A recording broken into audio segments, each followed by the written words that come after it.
the more real we are, we're also giving other people permission to be themselves.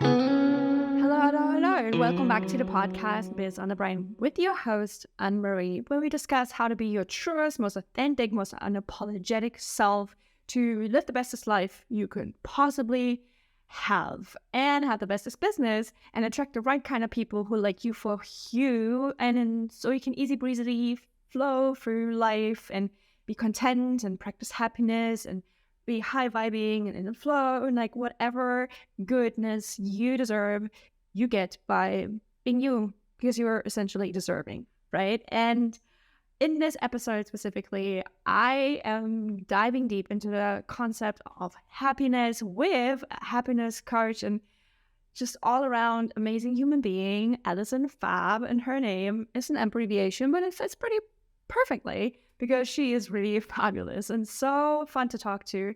And I don't even want to say too much about this episode, so let's just get started and let me introduce you to Allison.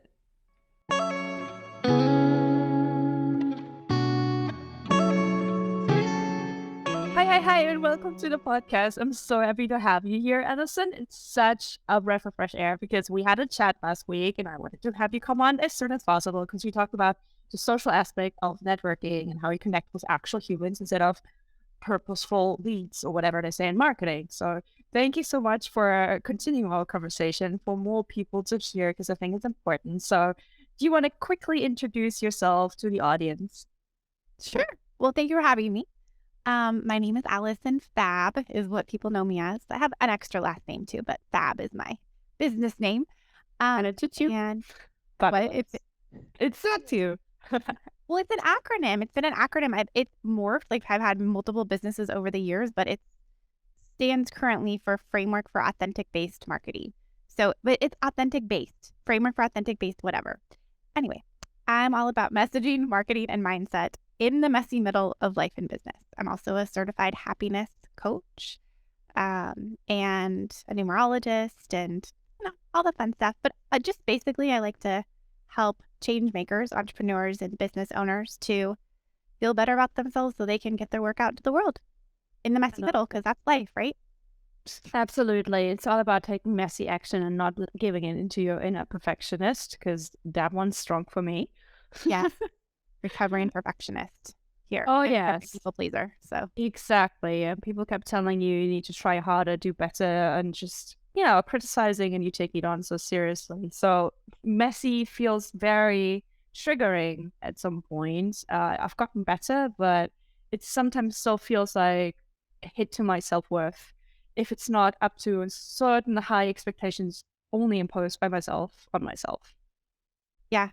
It's funny, I was just having a conversation with somebody recently. I can't remember how we got to it, but I was talking about how I used to love editing documents. Like I loved it with a passion. I had a coworker, I'm a former social worker as well. I had a coworker who was working on her doctorate and she had me edit her entire paper for her thing. And I loved it. This was 20 years ago.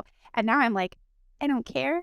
Like, here's my typos. As long as you can, I think our brains are sufficient enough to, read the missing letters or whatever. But there are times where I'm like, oh, that doesn't look so good. Maybe I shouldn't present myself that way. But it's a lot easier to live that way. Yeah, it is. And I knew like way back, I was like that too. Like, I love editing for other people because I can see their mistakes, or even like if it's 2 space bars instead of 1, I can see it from a mile away. I spot that instantly, not in my own work, in everybody else's work. And I used to be so hard on myself that I also was hard on other people. I would have like a lot of people online, they judge that as a reflection of your intelligence, which it is not correlated. There's even like a thing like dyslexia says nothing about your intelligence, just how your brain processes words. And it just bugs me now that I know all of this and now how much of an asshole I was to written words. I didn't necessarily tell people that, but it resulted in personalized anxiety. Like I was very much anxious whenever I wrote a text, even a short message on Messenger. I would read it 3 times and I would be kind of blind to it, and I would send it off, and instantly there would be glaring things that I mistyped or autocorrect made up. So I would retract the text, I would fix it, send it off. There was another typo. So I was just constantly correcting it. As soon as I sent it off, I saw things. And then people like were complimenting me on like, you were like the only one was constantly like with the like a proper grammar and the proper words and the proper like commas. Like I would do like semicolons and like my quick chats, and people were like, oh my god, like I'm that person like who writes a full essay. Like I can write 5 sentences, run-on sentences, with like all of that. And people were like, that's a lot.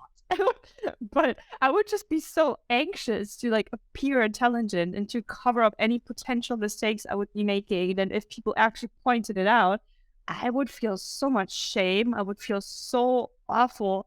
And it just weighed so much on me that I was like the most organized, the most well-worded person you could meet at that point. But it was just purely anxiety. And people didn't see that because they don't see anxiety. Right. Especially if you downplay it and be like all humble, like, oh, it's no big deal. But inside I'm sweating and dying. Yep. Yep. Yeah, I can for sure relate to that because still in recovery with my anxiety as well. Mm. Yeah, it's a beautiful journey. It is quite the journey. It gives us lots of relatability experience, but it's exhausting pretending to Yes. be whatever. Like, Yeah. it doesn't come naturally. Yeah. Obviously, the typo stuff came naturally to you, like the spacing that came naturally to you, but the additional piece, like that wasn't your natural element. Like you weren't just being No. yourself. You were over something. Yeah, and that's the exhausting part. Especially with Exactly. peopling or networking or whatever. It's the same. It is the same. And sometimes I feel like everybody has a script and I'm here guessing and then I'm saying something wrong, like social faux pas. Like when I travel, I always have this kind of like this backup net where I'm like, yeah, they know I'm foreign, so I can say things wrong or out of context or miss a couple social steps. And I'm forgiven. But if I'm like operating in my own country or like with English speakers who don't pick up that I have an accent enough from somewhere else, but it's quite obvious. People are just so confused. Like sometimes I forget the simple steps of even asking for somebody's names if I'm really excited about something, or just like get someone involved in a conversation through like a throwaway comment, like some random icebreaker that's on my mind, and then we talk, and then I forget to like introduce myself or ask their names or what they do. Like I hate small talk. So if I can't forget these steps, and some people are taking this very, very seriously and then interpret things that I say or do as rude because I'm lacking the tone of voice or I'm too over emoting, and it's just so complicated. Like sometimes I'm like, what is it, humans? I don't know how you function. And then people are not very forgiving towards that. Even if I now tell them like, hey, look, I am neurospicy. I have a neurodivergent brain. It functions differently. I am socially awkward because of this sometimes because I can't read situations that I'm not quite familiar with. Like before I traveled the world, I didn't know how to talk to strangers on the street. It gave me anxiety so bad. And now that I've done it so much, I have the script in my head. I'm like, hey, where you from? Where you going? Where you've been? Like, what are your favorite trips? Like, I have these questions like templated. I can like throw it at anybody and know what works the best way for people. Like, I can gauge the reaction just because I've practiced it on Yeah, people, and then I could flee if I don't like the situation because they're like abroad. I'm abroad, so bye. that's good. It's good. You got an exit plan ready. I know I'm so good at exit plans. It's not even. It's a coping strategy, but I'm a little bit proud. Yeah. I like Okay. it. I like it. But it's what you said. It's the practice. It's the practice. It's having that this script. It's interesting listening to you because um I as I meet new people and as I disclose more and more of myself, like if I'm extra vulnerable, I'm pretty vulnerable to begin with, but if I'm extra vulnerable, I'm like, well, but I've had to learn how to read people. Like I was paid for it as a social worker.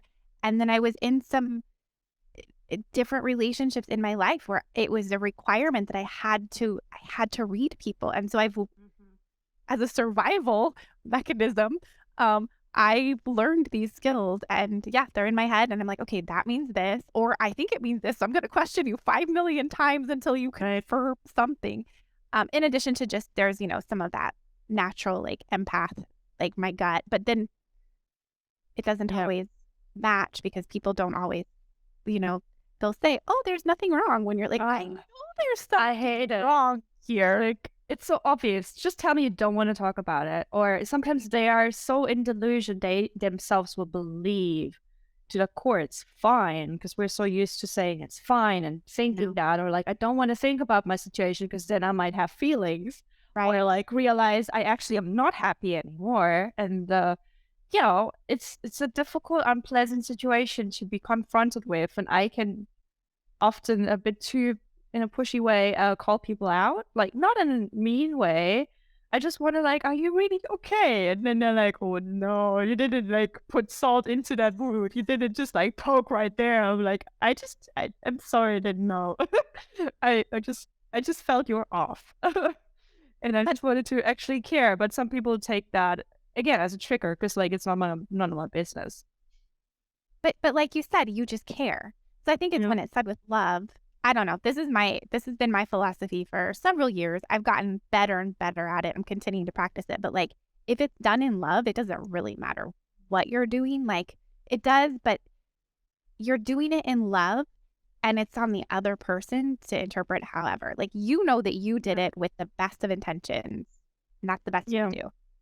It's true, but still, like sometimes people, it's always hard to find the line because there isn't really a clear cut line between when you are responsible for your own feelings and everybody's responsible for their feelings, but then your actions have an effect on other people's feelings. So, how do you take responsibility, even though some of it, or a lot of it, is often so much projection, so much through their own story and the way they were brought up that I cannot know until they actually communicate. But we're never really taught how to properly communicate in school, not by parents. Like it's not really that important thing. Like when they tell you be direct and be a clear communication, but then there's all of these hidden rules of like hedging words or like telling white lies or omitting things. And you're like, whoa, again, too many rules that make zero sense. Everything's so arbitrary. Then everybody has their own thing going on. So, but like the more and more I like work on myself and therapy and all of that, the more I realize like there's only so much I can do if I like put myself out there and say like, hey, my words landed weird. Like, what do you like? What is your reaction? Tell me like what I did to you. Then I can like work on it with you. And if they shut down, then I'm like, well, I tried. I might try again, but I will leave you alone to process. Or if you need to cut me off for some reason, then that sucks. But okay. Yeah. Yeah. But you're taking personal responsibility and that's all you can do. Other Yeah. people, do your best. Permission to be human. That's one of my biggest, I love that. yeah, it's one of my favorite things that I learned from the happiness training that I went through is the concept of permission to be human. So permission to be human means like permission to feel all the range of emotions, super highs, super lows. Those are natural. Like it's only sociopaths and people who are dead that don't have all the feelings. So it's good you have feelings, but it's It's what a you lot. do. It's the actions that you take that really matter. So I think Yeah. it's good to feel all the feelings, even when they are super uncomfortable, and then they move through us, and then we can move on to the next a little bit better. I know. Yes. Absolutely. So tell me a bit more about that happiness training. It's so cool that there's such a thing, and I wish they would implement stuff like that in schools. There actually are programs that are getting out into the schools in some countries. It's an Nice. international program, yeah. Okay. So it's a year long training, minimum year. It can take you longer than a year, but it's a year minimum. It took me like 14 months.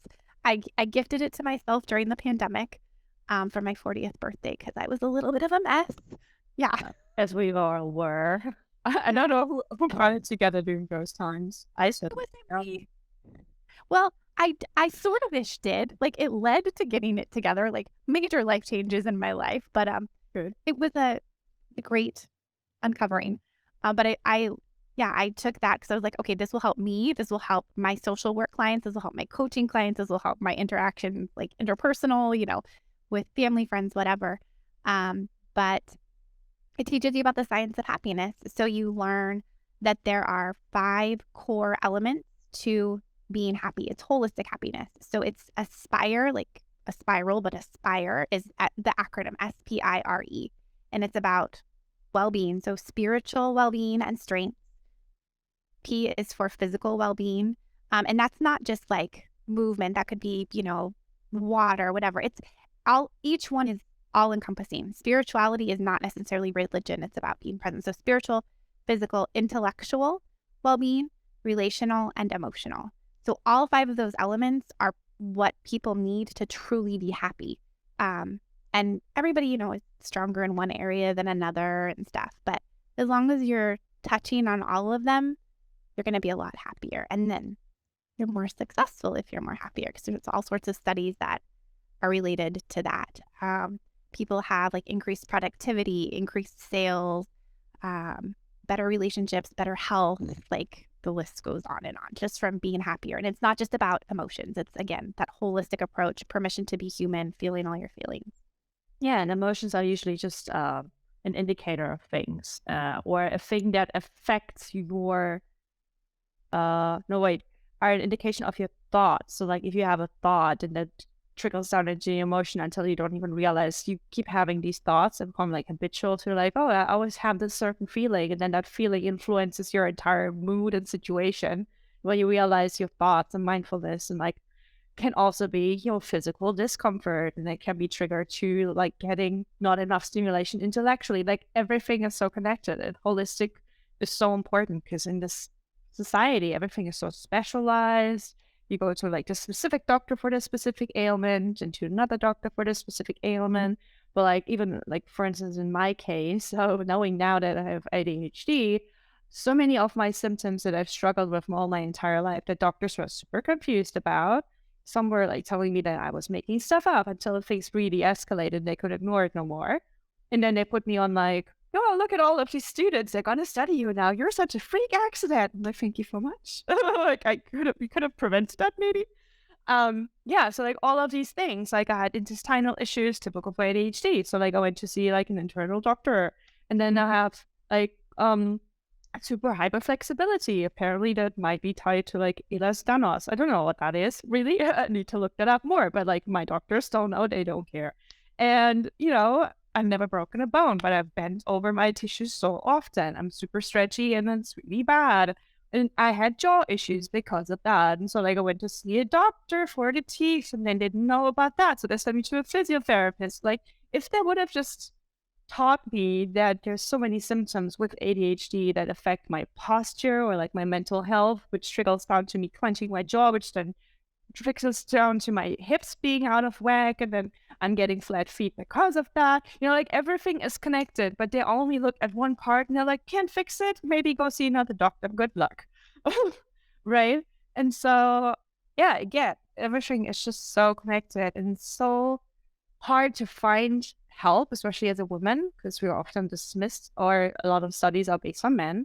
Or it's also hard to, find a good source, because there's so many coaches online who help with all of these issues, but then there's also so many quacks in a way who will sell you like an easy fix, or they don't know much about it because there's no official certification for like the name coach. Like you don't have to prove anything. You can just call yourself that. Yep. Right. And then not everybody who is an official doctor, because they have all of these amazing degrees, means that they're actually good humans who understands and relates to humans and cares about your problems. You might just be a patient and a number and you're annoying, right? So it's so difficult to navigate this life in adulthood and then listen to yourself and not put yourself down because the world has done that. So yeah, so empathy is definitely important, and happiness in the way you define it, I think is great, like finding it with like a coach like you to look at things like unraveling it bit by bit, because it just gets buried over time. Yeah. And not necessarily unraveling all of it at once, because that's super overwhelming. Like, No, you don't want to trigger yourself too much. right. Yeah. But everything is interconnected. Everything like around the world, like all the systems, they're all interconnected. Body, politics, not a big fan of politics, but like all of it, like, the different countries, the continents, that all of it's all interconnected. Absolutely. So yeah, so it is so important to find community as well.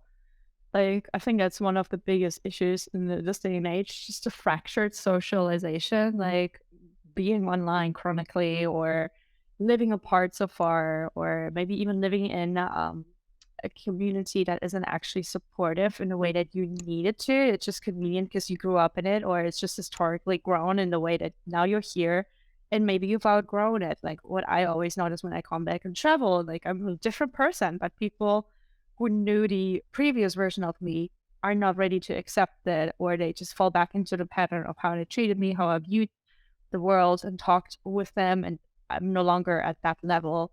And you can't make people grow with you or like see things or like teleport your information onto their brain. That's not how things work. And so there's this dance between like giving grace to yourself as well for like being different now and for them not getting it.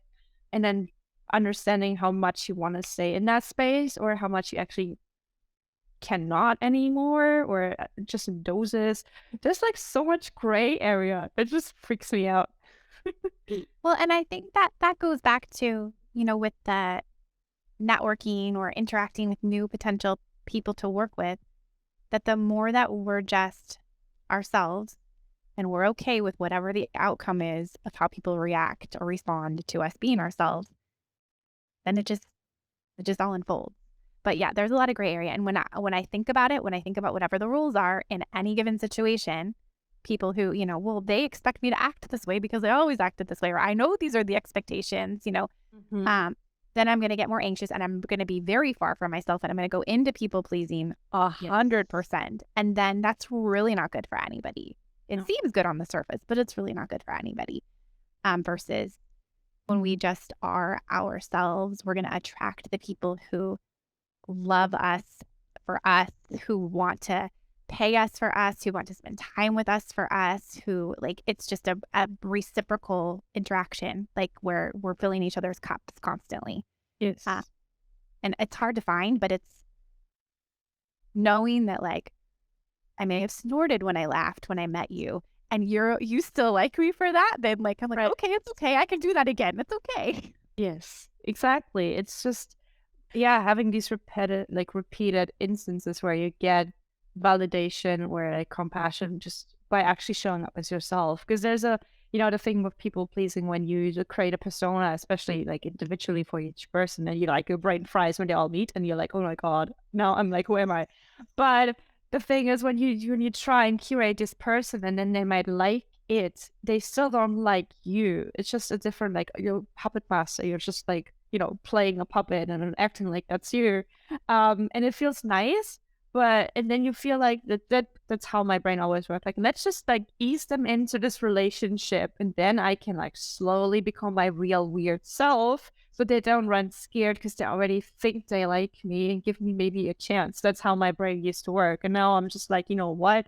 Got no time for that. They're gonna get the real me unleashed. Damn, Ray, but and then people can go run screaming right away, and I'm just gonna be full on Godzilla. It's fine. Well, I really noticed that when I started traveling the world, and I was like super depressed, like clinically depressed. I had no capacity to mask and pretend anymore. And then there were like people and strangers who were like, I don't know, drawn to me. And then they were just like, you look sad. Let's talk about it. I'm like, no, I can't just talk about. And they just listen to me and they're like, I like you. I'm like, what do you mean? You like me? I'm like bawling like a baby or like bringing the mood down. They're like, no, it's fine.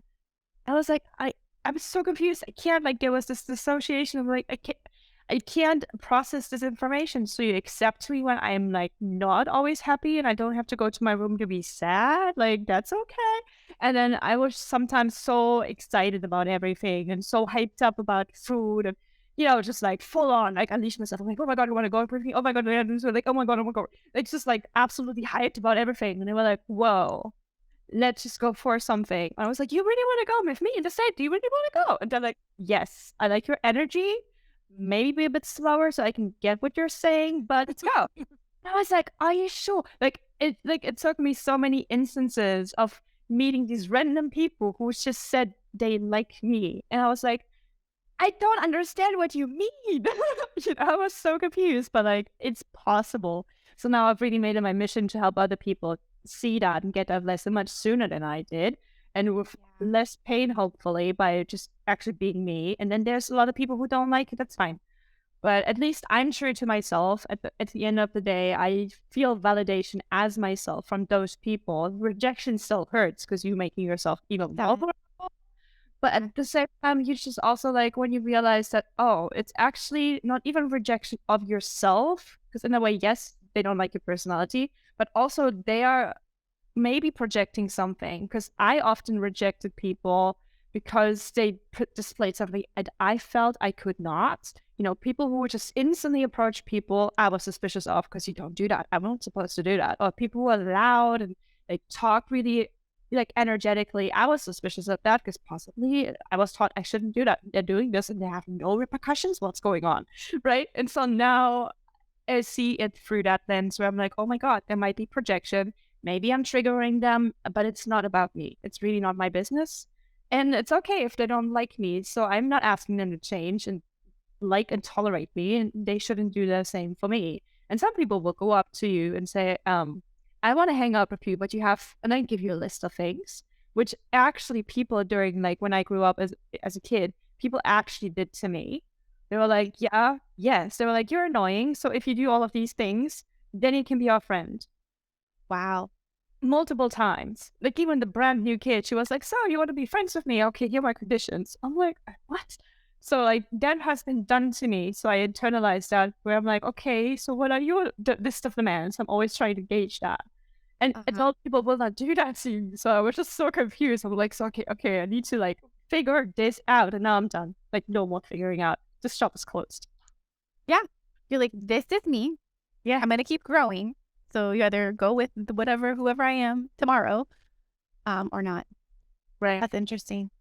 Yeah, it's sad. And I actually did that once to another kid, and her reaction made me realize how shitty that was. And I was like, oh no, I'm the bully. That sucks. I don't want to be that person. Okay. That was like really eye opening to me. And that sucks. That still hurts me. I'm just like thinking about, oh my God, you did that to somebody else. It was a learning But experience. yes, it Yeah. was. A learning. Um, Yeah. I thought that's how people like be friends. You give them a list. And like, oh, you don't.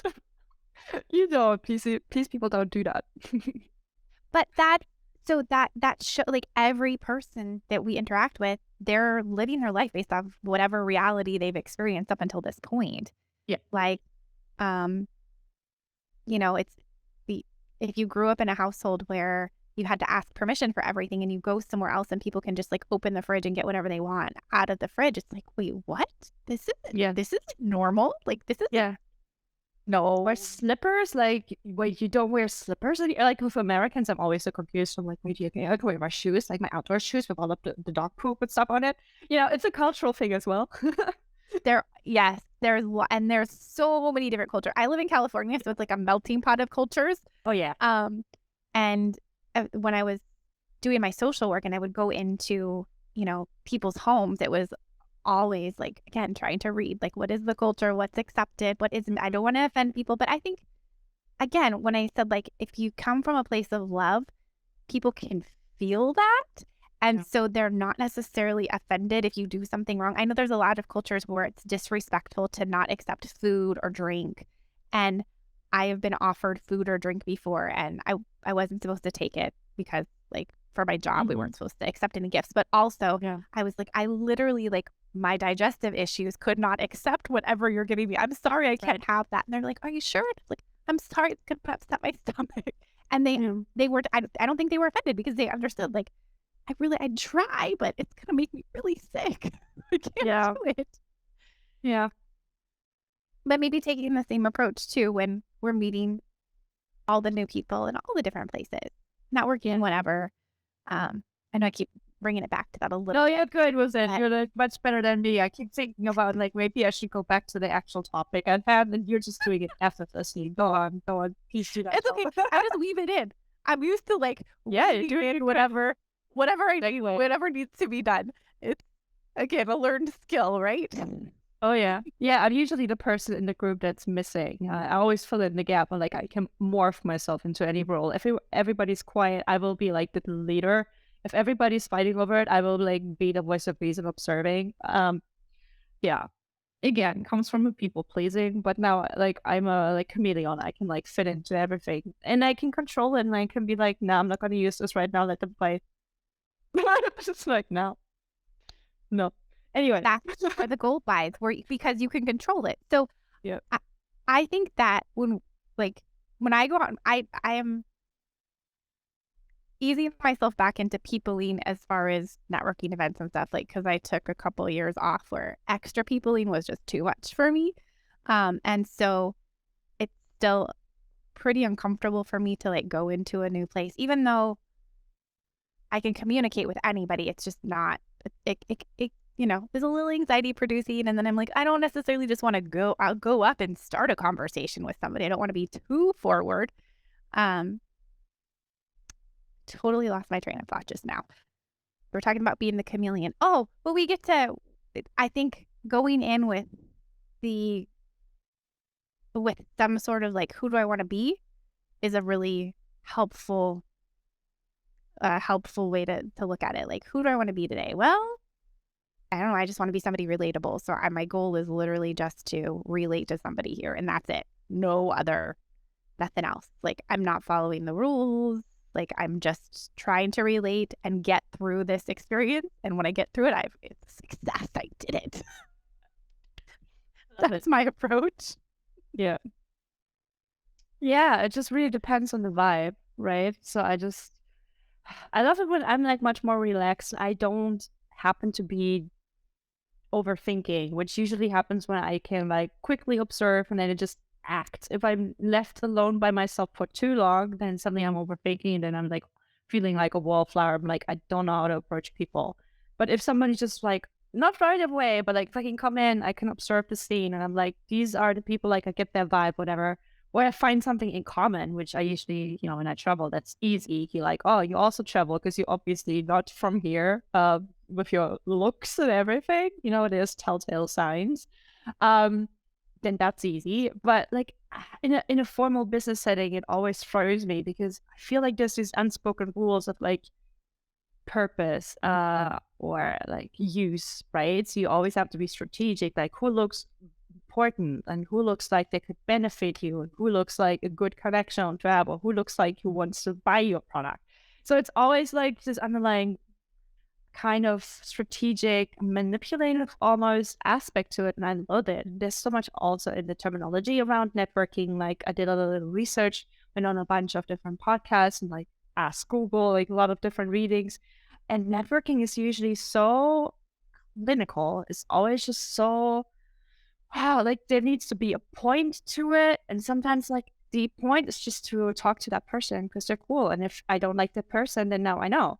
Like that's just the point to it. Because sometimes my brain will like tell a story about how cool we would be working together and this cool project we could like, like sometimes when you have a crush on someone, you have all of these scenarios. I sometimes do it like randomly to people, to businesses, and I have all of these scenarios. And then I'm like, man, we're already in like a business relationship and I haven't even said hi. So that's weird. And then you talk to them, you're like, oh, dream shattered. I don't like it. We're not a fit. Like, the vibe's awful. Like, they want to pitch me right away. And I'm like, yeah, like, no. So like, it's always just, I'm always waiting for a pitch to drop. And so even when I slide into people's DMs and just tell them, like, I don't want to sell something, I just want to connect, so many people are so suspicious instantly. They're like, oh my gosh, like, who is this person? And then I'm like, did I come on too strong? Should I be shorter? Should I like be actually having a business purpose? Like, what is the protocol here? I don't know.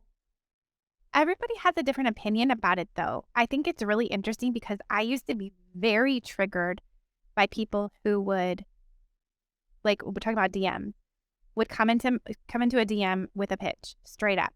That would really trigger me. Yeah. And then I got to the point where people would just wanted to connect, and I'm like, I'm exhausted. I don't have any extra energy to just connect. What do you want? And then I can decide whether or not I want to interact with you. Right. So it really just depends, I think, on where each person is at different phases. And so if you look at it, one of my favorite questions to ask or to have, like if I was in a coaching scenario and I'm asking my client, one of my favorite questions is, if there was no wrong answer, what would you do? because it like gets to the root of how we really feel. Like, what do we really want? If there was no wrong way to do it, what would I do? What would I like if there was no for you? If there was no wrong way to interact in DMs, what would you do? Yeah. I What would kind of probably just like be very long worded and be like super excited and stumble over my words. Like I would love to just send video messages left, right, but that's kind of weird. I hate it. I no, do do. it. I had people like drop voice messages into my DMs like without anything. I hate it. I hate it. Like I'm not gonna listen to some random person's voice. Like that feels too intimate. Like tell me even at least hello. Right. And that feels fishy to me. But like if a video, I don't know, like I usually have like a little bit of like a beginning, hey, you want to talk? And if they say yes, then I might drop a video. Because I'm also too lazy to write. And then again, like my perfectionism might come through. And then I have too many thoughts that I cannot write into words. Because then I also see them, get to overthink them if I go into video. And I wish those apps would actually give you more than, I don't know how many seconds they even give you. Like Instagram will have to be like super short and super fast because it'll just 60, yeah, cut off. 60 seconds. 60 seconds feels like 20. Mhm.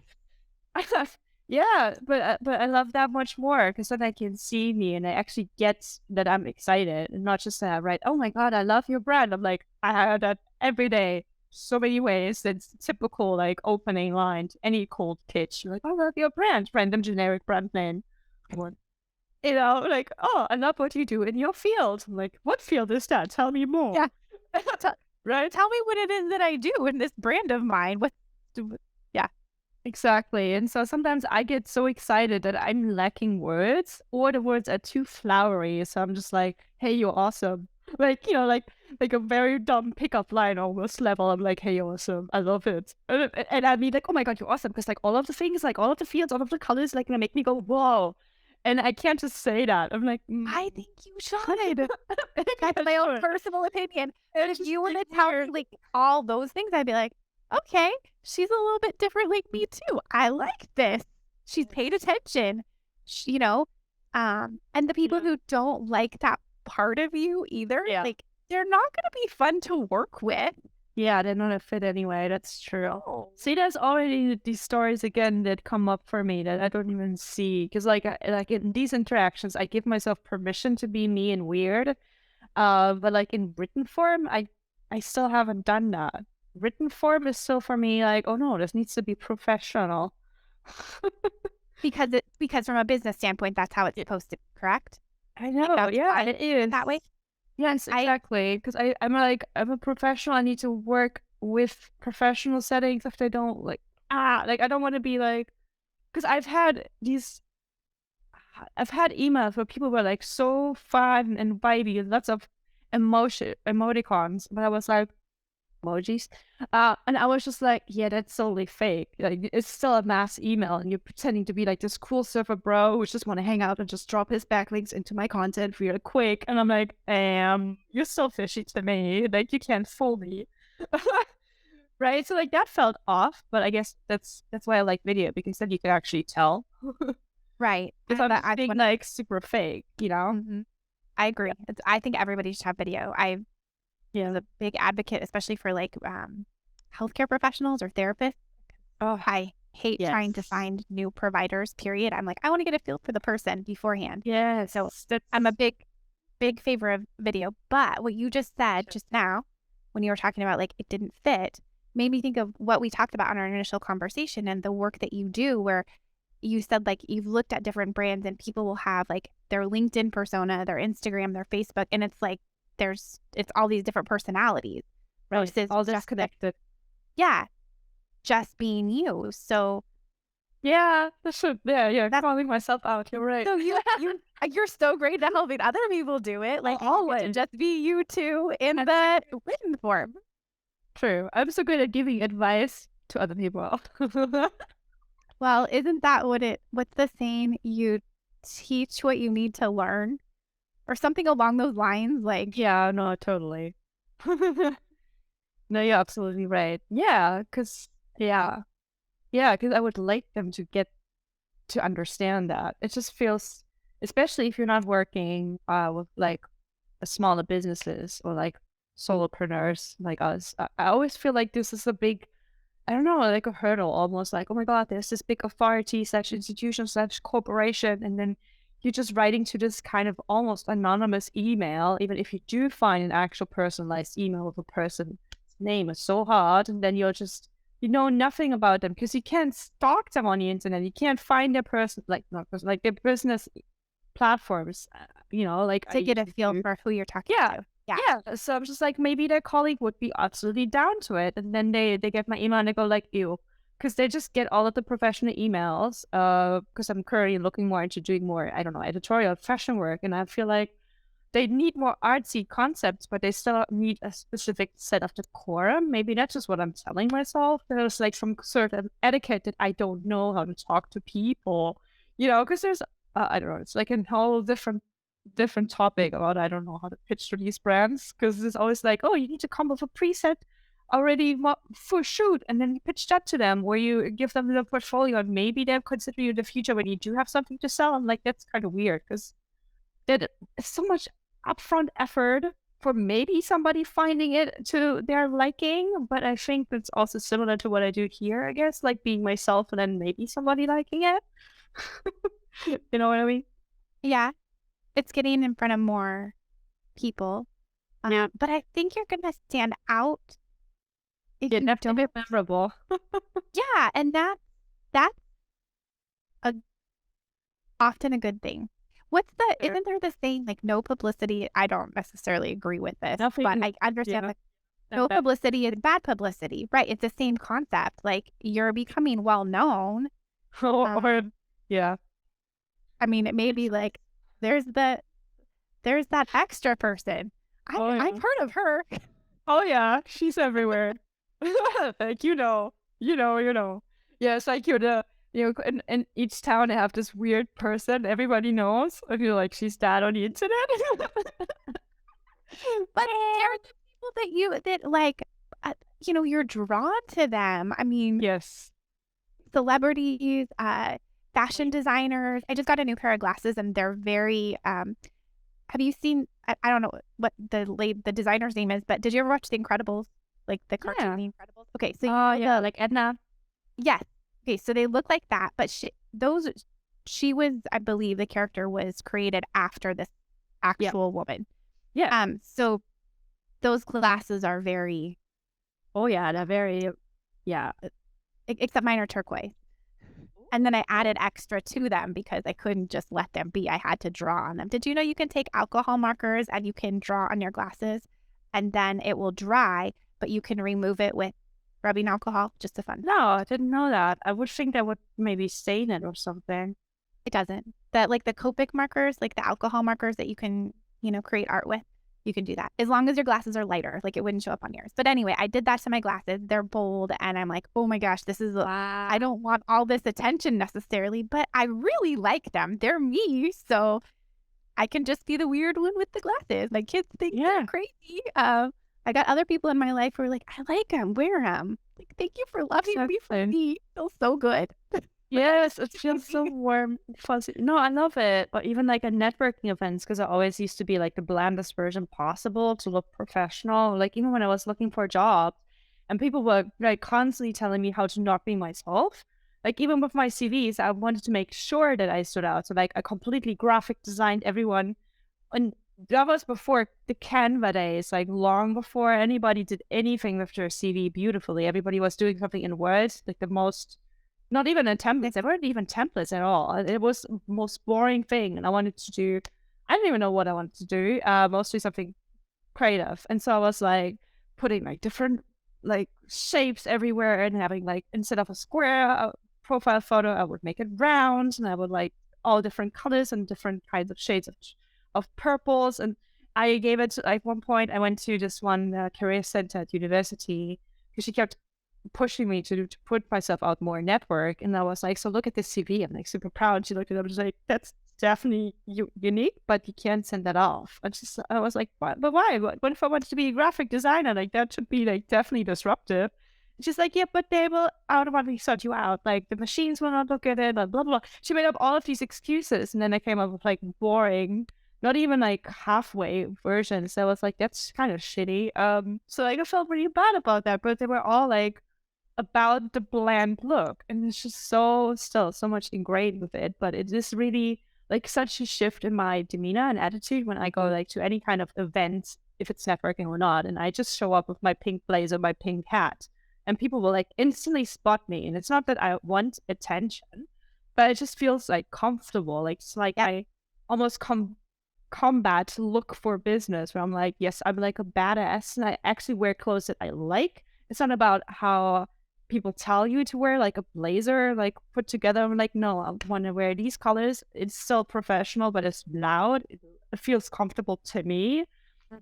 And so people will like instantly know if they want to come close or if they want to stay away from the pink person. Yeah, that's how I don't you can't tell that much that I have, like, pink in my hair, but Yeah, no. my hair will vary, the pink and the purple, and people approach me, and it's not again, it's not because I want the attention, it's just this feels good to me to Yeah. wear it, and it does, like, it feels good to just be yourself. But look at with the CV, you were ahead of the game. Like, Yeah. I was like, that is so everybody niche of me. everybody secretly wanted that. They just didn't have the guts to do it. It's the same with the hair. Like, Yeah. people would tell me all the time when I've always worn pretty, like, I don't know, a pop of bright color or a loud accessory or something here and there. And people will be like, I wish I could do that. I'm like, you can do that.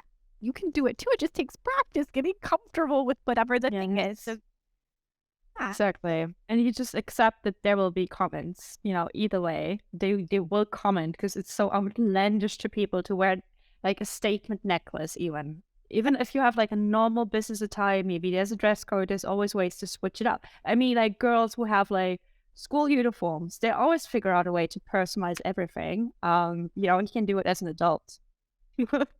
well, and it's fun. And you take a personalized approach to business. I do too. Yeah. I don't believe in a one size fits all. I don't think any Yes. human, we're all human, but there's a wide range of needs and wants and desires and functioning, whatever. Like, we could both have, um, you know, recovering people pleasing, but that shows up in different ways for each of us. So we're going to have a different approach to whatever the issue is. So, yeah, Exactly.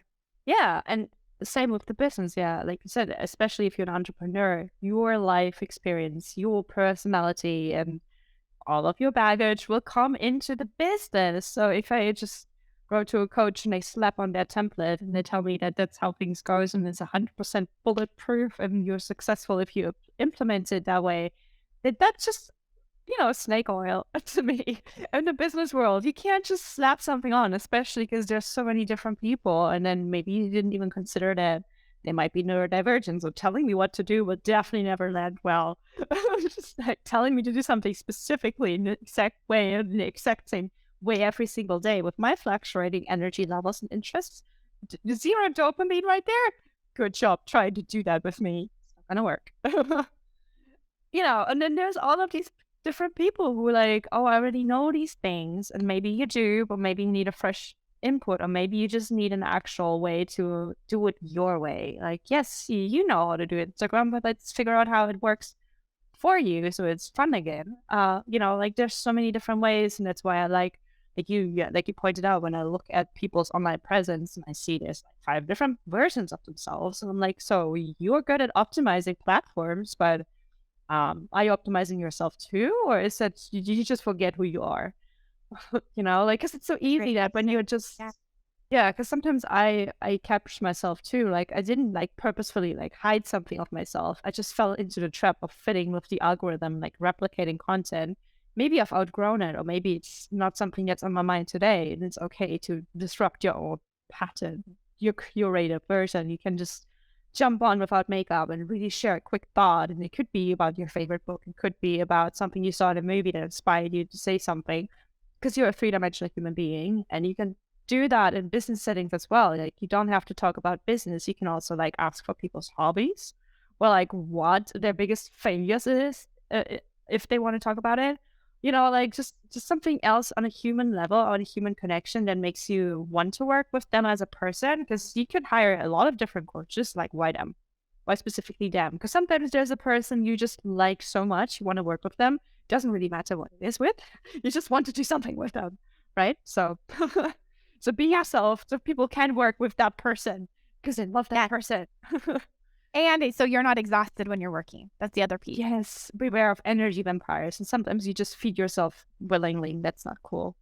Right. So if you're yourself Just like, all along, tap get my the- blood. No thanks. yeah, it's about being ourselves, imperfect in the messy middle. I love that. The messy middle. Yeah. Adding fab to the messy middle. That's my approach. Yes, fab. Yeah, I always wish people a fabulous day. I was just like, sparkles. I Like mean, a little shine. bit of glitter, like, yeah, it has to just a little bit. Even if you don't love Yeah. glitter, like just a little bit of sparkle makes people happy. Right? Yeah, exactly. Sparkle, especially if it's not actual real life glitter, because that stuff never leaves. I do like real life glitter though too. Really? It. I like Yeah, shininess. I'm not a glitter person, but I like when it's shiny. I like touches of glitter here and there. Yeah, No, but it's about the shine. It's about the sparkle. for sure. Oh my gosh, we talked about so many different topics. I don't even know. We could talk on and on and on. Did we forget about something that you really wanted to share that we didn't get to yet? I don't think so. I think it's just like it's about. I help people with practical success and happiness solutions, and that's what we talked about, right? It's about making Yeah. things practical so that for whatever like each person's dealing with, and Yeah. we talked about lots of different experiences and Yeah. how to enjoy the journey a little bit more and just be relatable and real. And the more real we are, we're also giving other people permission to be themselves as we reinforce giving ourselves permission to be ourselves. Yeah. Because you could inspire somebody else to just embrace that color and that way, or like the stuff that, like, when I saw people who did what I was told not to do, I interpreted it as like, oh my God, they're awful. But I could have also been like, oh my God, they're inspiring. I want to do that now, actually. Which now I'm at this point, if there's somebody who wears like something so bold and crazy, I'm like, oh my God, you're such an inspiration. I love it. Or just like some other ways. Some people set up boundaries. I'm like, oh my God, that's so cool. I need to do that too. Just looking at it as something inspiring and something positive instead of just being triggered. Or maybe if you're triggered, that's cool, because then you can look at it and be like, where did that come from? Like, maybe somebody told me, where did that, who installed that voice? Like, And do I want to Yeah. keep it as part of my programming or not? Exactly, yeah. And then it might just be like some crusty uncle who just said something randomly, and you're like, oh, I actually don't value his words at all. Like, bye. Well, you don't know. Or just like some mean school teacher, and you're like, well, I'm out of school. Like, and they're, what do that? Yeah, doesn't mean anything anymore. So it's a constant learning process, and it's just about, the compassion for yourself, and then it trickles down to others. So that's really cool. And I think that's the heart of networking, where you just give people the space to show up as themselves. And then you can be like, yep, I like it, the package, or like next delivery, or send it back. Or I like somebody else. Yeah, or it's just like, oh my God, I like you, but I think you're a perfect fit for like that person. And then you can like connect people that way. Because I've had those instances too, where I was like bumping heads so much with somebody, and they were like so miserable. I didn't know what to do to make them happy. They were impossible. And then I had another friend who was similarly just bleak. Everything was awful. I was like listening to her, sympathizing, but I could only do so much. So I like one day they just randomly met through me, and then they were bestest friends. They would be happy in their shared misery, and then I think it actually became, I know, it was a bit twisted. I think they became actually happier in the process, because they just needed to vent a lot, like a lot more than is tolerable. But to them, there was just like a little bit of like a pissing match almost, like who's had it worse. And I'm like, yeah, you go into your corner and do that. Like, oh, you made a friend. Oh, good for you. So yeah, you can do that. Maybe do positive stuff too. That would be great. Yeah. Positive. They got to ease into it, right? They had to get out all the other stuff. They had to face their feelings. And they had to face, yep. Yes. Unclog all of the bullshit. Get it out. Yeah. You just said practice more, and you're like, I've reached my BS limit. That's kind of how my last couple of years are. I'm like, I have listened to people for 18 years tell me all of their problems, and I could only do so much. I'm good. Like, Right. Yeah, I gotta Pick clean and out my choose which yard. problems you listen to now. No, exactly. You gotta manage your own boundaries again, because Yeah. yeah, otherwise you can't be positive and help other people if you're just stuck in that. And then again, you become bitter and project onto other people. And then we're just back where we started somehow. Right. No, Agree. yeah, But I feel like this will be useful to people. They'll I see hope that, so. yeah, that we're both human, imperfect humans with Yeah. constantly overcoming and paving a new way and business and life and all the things. Yeah. Yeah. And if any one of the listeners wants to share their experience or get in touch, they can do that. All of the links are down below. So they can click and connect with us on a human level. Please don't just pitch to us. Thank you. Just needed to say that again if you didn't listen. I hope we have some listening comprehension right here. I hope so. No, I'm sure. I know. But yeah, so where can people find you if you just want to spell some cool places where you like to hang out the most? I love Instagram when you were talking about like videos with no makeup. Like you can see my pretty unfiltered life. I mean, there are pieces where I don't share, but I share a lot on Instagram. I'm at Allison Fab, 2 L's and an I, Allison Fab. That's if you type that in, you can find me pretty much anywhere. Website too. I have that as a domain or fabmessymiddle.com. I didn't add that in there, but fabmessymiddle.com, Instagram, Facebook. I use a little bit. I kind of took a break from it. I've got LinkedIn, but I have not. I don't like to play the LinkedIn game, so it's very minimal of what I've put in there. But yeah, those are the places I hang out. Nice. So yeah, everybody go connect, say hi, leave some love. Yeah, some fabulous glitter. Some glitter, non-glitter, whatever you want. No color. It's okay. You can see my whole like only wearing black version of several months too, where that felt better to just wear black. So yeah. Nice. All right. So everybody do that. And I thank you, you fab person, for your fabulous energy on this fab day.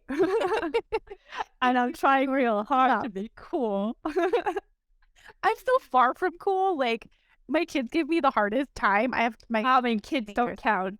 Parents are never cool. Like, don't quote them. Like, you always will lose. So don't. That's true. But I'm sure I'm also not cool enough for them. I'm only cool with like one of my cousins' kids. I'm only cool with them because I went to Pokemon Land, which is Japan. So I brought them some Pokemon back, and that's made me cool. But that's the only reason. And I think they kind of outgrew that, so now I don't know what to do. My life has no more purpose. You just have to find something else that they'll find cool. Learn their lingo. Like I'm constantly learning the new terms from my son in particular. I'm like, what does that mean? Right. But my daughter's friends think my hair is cool, so we'll see how long that lasts. It's nice. I like that. Okay, matter. It's again, what do we enjoy? Like, if we feel like we're cool, that's all that matters, right? Exactly. Absolutely. Exactly. And then you can teach the kids too to like embrace whatever weirdness they think you are. And then be like, you can be your own weird. You can be a granny if that's currently trending, like with all the gray hair, like when that was a trend, and then just all of those looks where you can just be minimalist, wear black and be even also cool, like whatever. We're just paving the way because I wish that we had more of that representation as opposed to 90s sitcoms and rom-coms telling you to be the smart ideal, take off your glasses, be pretty. Yeah. Anyway, that's a different topic. Beauty center conversation for the next time. Oh my gosh. Yeah, I have a lot of thoughts on that, but not today. All right. Well, so thank you for this. Thank you for this. Thank you for sharing your brain and weirdness, and I love it. I mean weird in the bestest of compliments. Oh, I take it. Thank you. I receive it. Good. All right. So I wish you a fabulous day again, and see you around soon. Bye. Thank you so much for listening to this podcast episode. As always, all of the links are down below if you want to connect with Allison and I. If you want to leave feedback, you can also rate this episode so more people can see it, share it, send all of the love this way so we can spread and grow and just help other people have discussion what it is that makes them happy, what it is that makes them glow and how they can be more fulfilled and more their best self and just be happy. Because, happy is such a vague concept. It's sometimes overused. It's just confused with concepts of self-care, and self-care is often overused in the concepts of just like treating yourself, but it's so much deeper. It's really the essence of who you are, the essence of being true to that. And there has to be a lot of unlearning if you really want to get back to that, because as we grow up as adults, we kind of tried out of it. We tried to conform more. And also this episode was a personal throwback for me, because like over 10 years ago, when I was still a student, I was actually helping and assisting in a research institute. And one of the first projects that I assisted with was actually happiness studies. And that was a pretty new field back then. I didn't quite know what to make of it. And I didn't do too much there. I think I helped with proofreading and some data analytics, data management. But I helped a little bit in that field. So like, I don't know, I like it. It makes me happy to remember that. So yeah, until next week, I'll hear and talk to you again. And hopefully I'll see you around then. So have a fabulous week. Bye.